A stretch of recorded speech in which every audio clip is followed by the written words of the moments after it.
Welcome to English, Please, the podcast where we explore captivating topics in under 10 minutes in clear, intermediate English.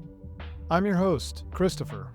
I live and work in New York City, and I'm a language enthusiast who has always been interested in the best ways to learn a new language. This is the 20th episode of English, Please. Thank you for listening. The next episode will mark the start of a new season, and I have some ideas for topics that I'm excited to talk about. The format will stay the same, but I hope to share a few surprises for you along the way. I was thinking about some of the interesting and historic cultural topics here in the United States. Of course, there are many topics to choose from, but for this episode, I want to discuss Route 66. Maybe you've heard of it? Established in 1926, Route 66 was once nicknamed the Main Street of America. Basically, it was a single, very long asphalt road that extended from the huge Midwestern city of Chicago all the way to the sunny beaches of Santa Monica, California, just north of Los Angeles. It connected 8 states and became an important vital transportation corridor. But Route 66 was much more than just a path from point A to point B. It embodied the spirit of freedom and adventure that defined the American character. The 1920s and beyond saw a surge in car culture in the United States. Iconic American automakers like Ford and Chevrolet became a familiar sight cruising down Route 66. Gas stations with shiny pumps populated the highway, ready to fuel these adventures. To cater to the growing number of travelers, a unique kind of restaurant emerged, the diner. Diners are small, casual restaurants, often prefabricated structures resembling railroad dining cars. Inside, you'll find a warm and welcoming atmosphere, commonly with red booths and a long counter with bar stools. The diner menu is a celebration of classic American comfort food. Juicy hamburgers, crispy French fries, thick milkshakes, and generous slices of pie. Diners weren't just about the food, though. They were social hubs where people could take a break and connect with friendly locals and other travelers. Adding to the quirky charm of Route 66 were neon-lit motels with their unique architecture. Many of these featured the Googie style.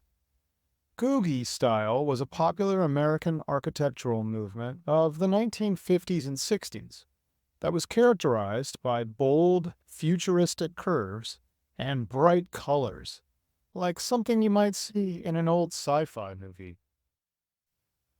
A big part of any road trip is a stop at a roadside attraction, and Route 66 had many. Travelers could look at the world's largest toy horse or be greeted by giant muffler men. These huge sculptures added a touch of whimsy to the journey. Oh, and I should probably explain the muffler men a little bit.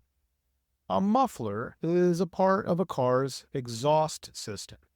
The engine in a car makes a lot of noise when it runs, and the muffler helps to reduce that noise. It's basically a metal box with tubes and chambers that make a car run more quietly. The word muffle, in fact, means to make a sound quieter or less distinct. The muffler men were named after the company who made these noise-reducing parts for cars, and the giant men were used as advertisements. They're a famous part of Route 66, even today. Many popular American songs have captured the feeling of Route 66, specifically the excitement of travel and adventure on the open road. The most famous song is definitely Get Your Kicks on Route 66, written by Bobby True in 1946.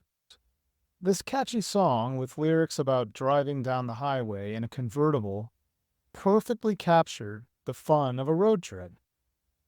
The song is still popular today, and many other singers have recorded it in their own styles, including the Rolling Stones, Chuck Berry, Nat King Cole, and dozens of others.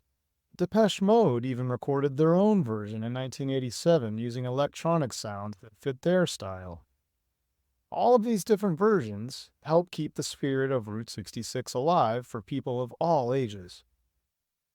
With the 1960s came the major growth of the interstate highway system in the United States.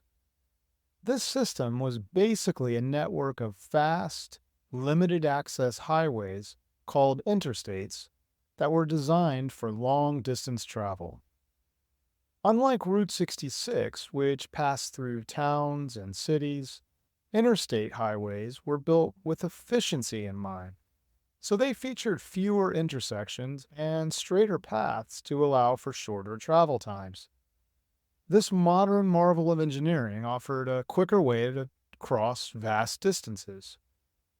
But the development of the interstate system also led to the decline of Route 66.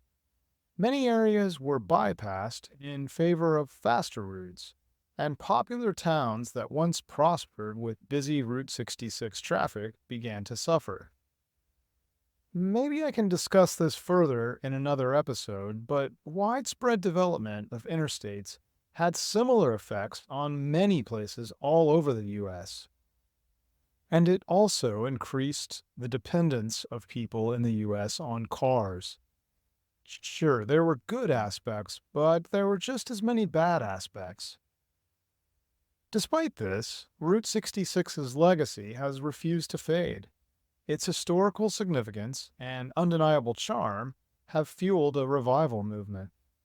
Today, dedicated groups of people are restoring portions of the original Route 66, attracting new travelers seeking a nostalgic look at the USA.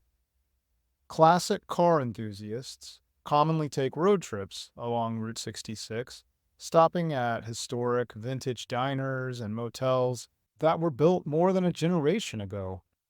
While Route 66 may no longer be the most efficient way to travel across the country, it is a reminder of adventures on the open road and also of simpler times. If you find yourself in the American West, near Route 66, I encourage you to see even a small part of it. I've been able to see many small sections, but I've never driven Route 66 from Chicago to Santa Monica. But it is something I'd love to do. I hope you were able to understand most of the content in this episode. And don't forget, as always, there's a transcript available to help you with your understanding. You can find the link in the episode notes. I recommend listening again with the transcript to help with anything that wasn't clear. Again, I'm Christopher, and I want to invite you to join me in future episodes of English Please to hear about a variety of topics, all focused on helping you with your English. Subscribe now wherever you listen to podcasts, and let's embark on an adventure together in clear, understandable English. Thanks for listening. See you soon.